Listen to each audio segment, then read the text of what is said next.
Hello guys, welcome to episode 8 of this tutorial. In this episode I'm gonna talk a little bit about useEffect hook and how we can use useEffect with local storage to implement light theme and dark theme in our application. So let's get started. By the end of this episode you will be able to use the useEffect hook. So useEffect, we're going to talk about useEffect extensively, but useEffect basically is a way to run some side effects in your React application. The main part of your component is, the main responsibility is to render that piece of template, right, with the data that you create alongside it. But when I'm talking about running side effect, I'm talking about something other than rendering that component. For example, suppose that in addition to rendering the template of your component, you want to communicate with the backend API as well. So that is the thing that useEffect will do. You want to, like fetch something from local storage. Again, that has nothing to do with rendering the component itself. It is a side effect. It's a separate piece of code. It's a separate task. So you use useEffect as a hook to run these side effects.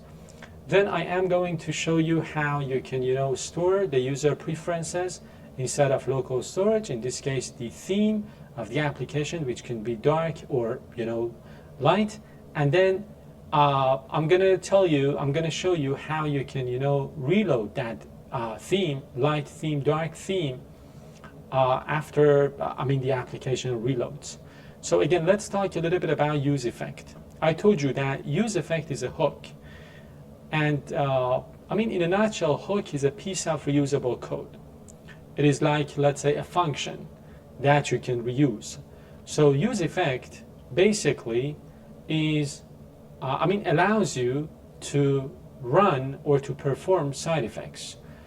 And when I say side effects, I mean the code that doesn't have anything to do with rendering the component itself. So I'm not talking about, for example, the return function of your component, which is responsible for, let's say, rendering a piece of HTML, or the states that you have created, right?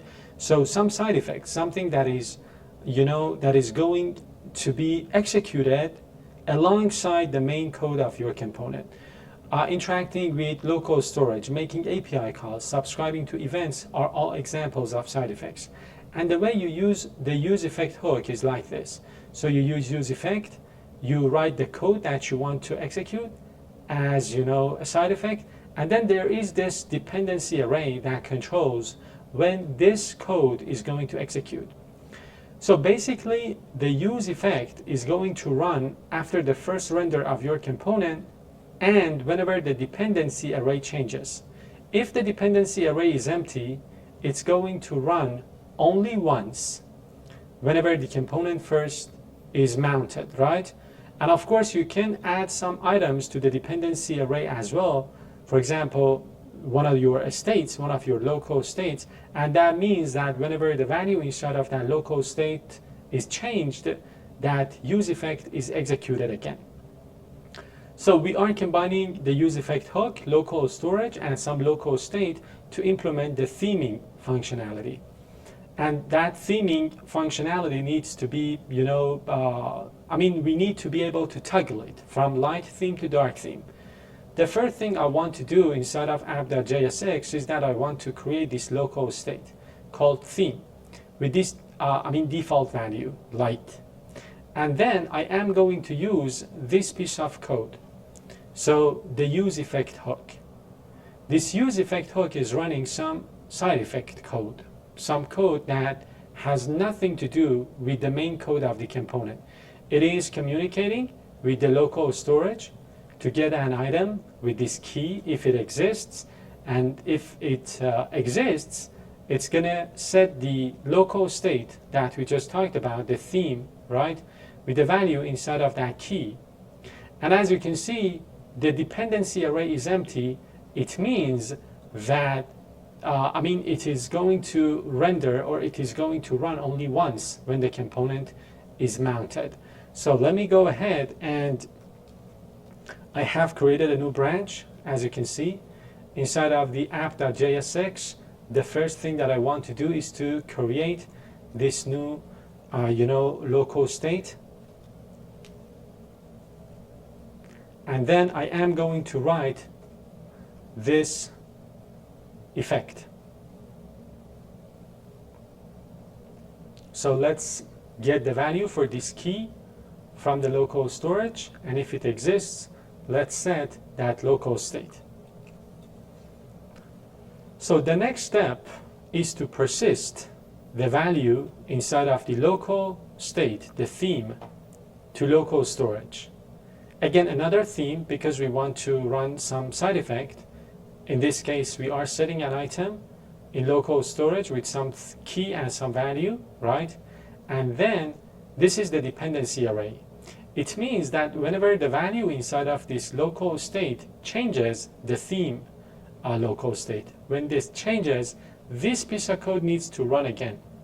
And this means that whenever the theme of the application is changed from light to dark or from dark to light, we want to update the value that we are maintaining inside of the local storage.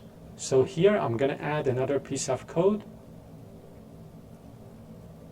So whenever the value inside of the theme local state is changed, let's update that inside of the local storage.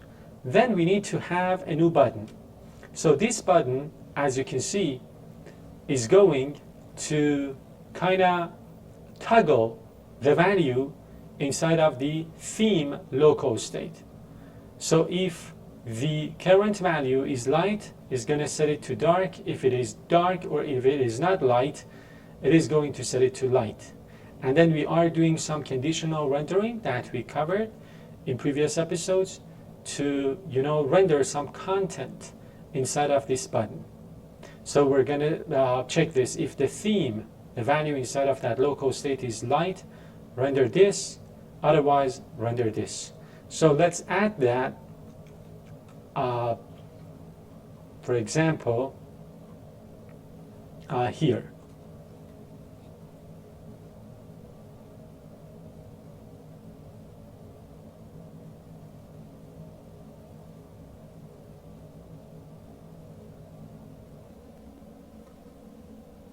So this is the button that we want. I just need to change this. Yes.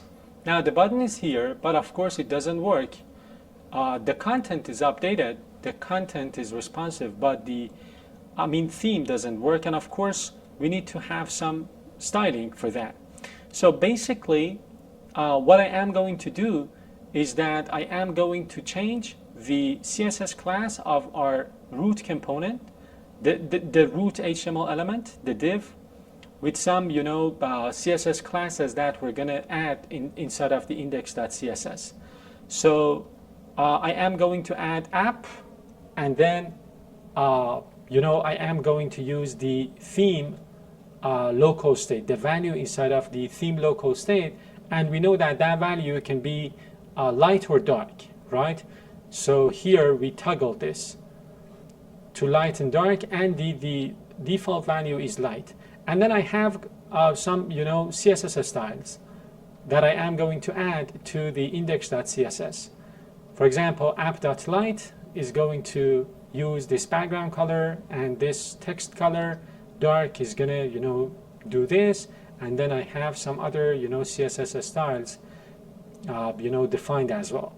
So let me go ahead to this component, and I am going to add this CSS here, and now I can go to index.css and add some CSS classes. So these are the some CSS that I have already here. I am going to add some more CSS classes here. So app light and app dark.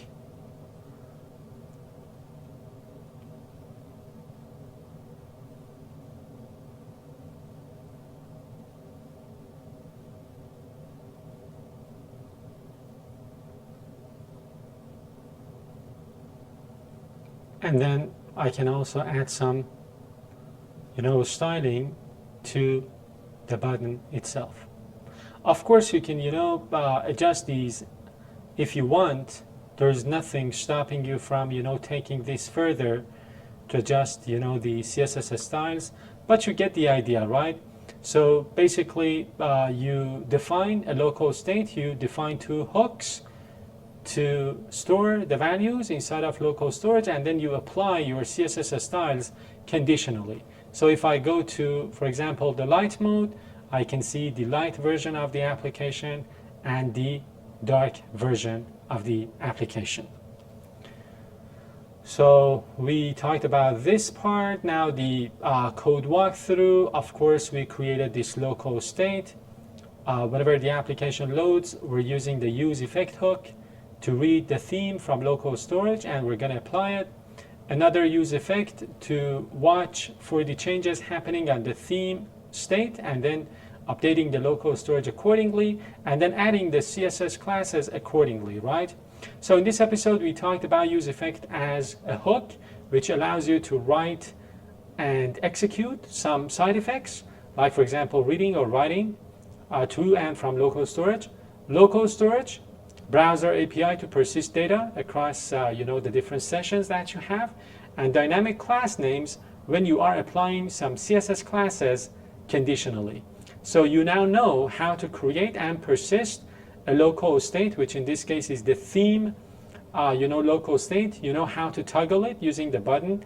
You know how to use the useEffect hook to sync the value of this local state with the value you maintain in local storage, reading that value, updating that value, and you know how to conditionally apply styles using the names, the class names of your styles. So I hope you've enjoyed watching this episode as well. If that's the case, stay tuned for the upcoming ones as well.